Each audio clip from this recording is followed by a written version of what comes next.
4 நாட்களாக பல பொய்கள் அடிப்படையாக கொண்டு இன்னைக்கு திமுகவும் அவங்களுடைய அணிகளும் கீழடி என்ற பெயரில் பல ஆர்ப்பாட்டங்கள் பண்ணிட்டு இருக்காங்க.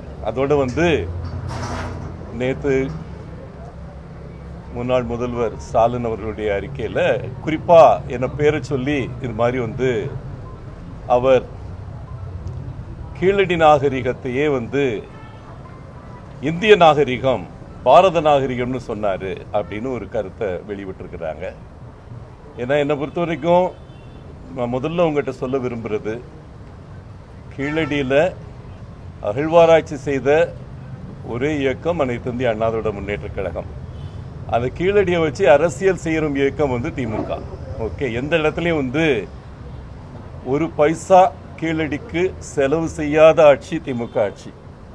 குறிப்பாக தமிழகத்தில் பார்த்தீங்கன்னா இதுவரைக்கும் ஏதோ கீழடி வந்தப்புறம்தான் அகழ்வாய்வு துறையை ஆரம்பிச்சதுன்ற மாதிரி ஒரு பில்டப் கொடுத்துட்டு இருக்காங்க. நான் அதை கரெக்ட் பண்ண விரும்புகிறேன். ஒன்று, இதுவரைக்கும் 39 இடங்களில் அகழ்வாராய்ச்சி செய்யப்பட்டிருக்கு தமிழகத்தில். அந்த 39 இடங்களில் 33 இடங்களில் அகழ்வாய்வு செய்ய உத்தரவு போட்டது அதிமுக அரசாங்கம். புரட்சி தலைவர் காலத்தில் என்னைக்கு அவர் முதல் இடம் அவங்க எடுத்து செய்தாரோ அதிலிருந்து கீழடியும் தாண்டி இன்னைக்கு ஈரோட்டில் கொடுமணல், அதை பற்றி இன்னைக்கு அவங்க ஸ்டிக்கர் ஒட்டிட்டு பேசுகிறாங்க. கொடுமணலில் தான் தமிழர் முதல்ல இரும்பு பதனப்படுத்தக்கூடிய தொழில்நுட்பத்தை கண்டறிந்தான் தமிழன் 2000 ஆண்டுகளுக்கு முன்னால் என்று ஏதோ தானே கண்டுபிடிச்ச மாதிரி ஸ்டாலின் அவர்கள் அறிக்கை விட்டுருக்காரு. அந்த கொடுமணலுக்கு முதல்ல ஃபண்டு ஒதுக்குனது புரட்சி தமிழர் எடப்பாடியார் அவர்கள் தான். அதே போல் இன்னைக்கு அந்த கீழடியை பற்றி கொஞ்சம் தெளிவாக சொல்லணும்னு நினைக்கிறேன். இன்னைக்கு கீழடியின் தாய்மொழின்னு அதை வச்சு உருவக்கேலி செய்து இன்னைக்கு அட்வர்டைஸ்மெண்ட் போடுறாங்க, ஒரு கார்ட்டூன் போடுறாங்க. அந்த கீழடி என் தாய்மொழின்ற வார்த்தையை உருவாக்குனதே எடப்பாடியார் உத்தரவின் பேரில் நான் தான். அன்னைக்கு சிகாகோவில் உலகத்தமிழ் மாநாடு முதல் முறையாக அமெரிக்காவில் நடத்துறதுக்கு முழு உதவியாக இருந்தது அண்ணன் எடப்பாடியார் அவர்கள். நீங்கள் பெருமையாக பேசிக்கிறீங்க உலகத்தமிழ் மாநாடுகளை பற்றி. அந்த உலகத்தமிழ் மாநாடு புரட்சி தலைவர் நடத்தியது, புரட்சி தலைவி நடத்தியது. அதற்கு அடுத்து புரட்சி தமிழர் முதல் முறையாக அமெரிக்காவில் நடத்தியது அண்ணன் எடப்பாடியார் ஆட்சியில். அன்னைக்கு சிகாகோ மாநகரத்தில் அன்னைக்கு ஃபெட்னா அமைப்புடன் சிகாகோ தமிழ்ச்சங்கத்துடன் சேர்ந்து அந்த முழு உலகத்தமிழ் மாநாட்டுக்கும் நிதி ரீதியாகவும் மற்ற எல்லா விதத்திலையும் உறுதுணையாக இருந்தது அண்ணன் எடப்பாடியாருடைய அரசாங்கம். அந்த சிகாகோ மாநகரத்தில் முதல் முறையாக கீழடியில் இருக்கிற கிடைச்ச அரும்பொருட்களை எடுத்து அங்கே காட்சிப்படுத்தினோம். அந்த காட்சிக்கு பேர் தான், கண்காட்சிக்கு பேர் தான் கீழடி என் தாய்மொழி. அந்த கீழடி என் தாய்மொழி பேரை வச்சது நான் தான் அன்னைக்கு அண்ணன் எடப்பாடியாருடைய ஆணைப்படி. அதே போல் பல இடங்களில் அகழ்வாய்வுகள், அழகன்குளத்திலிருந்து எங்கே பாண்டிய நாட்டின் மிக முக்கியமான துறைமுகமாக இருந்த அந்த இடத்துல அழகன் குளத்தில் 3 முறை அகழ்வாய்வு செய்தது புரட்சி தலைவியின் ஆட்சி, புரட்சி தமிழரின் ஆட்சி.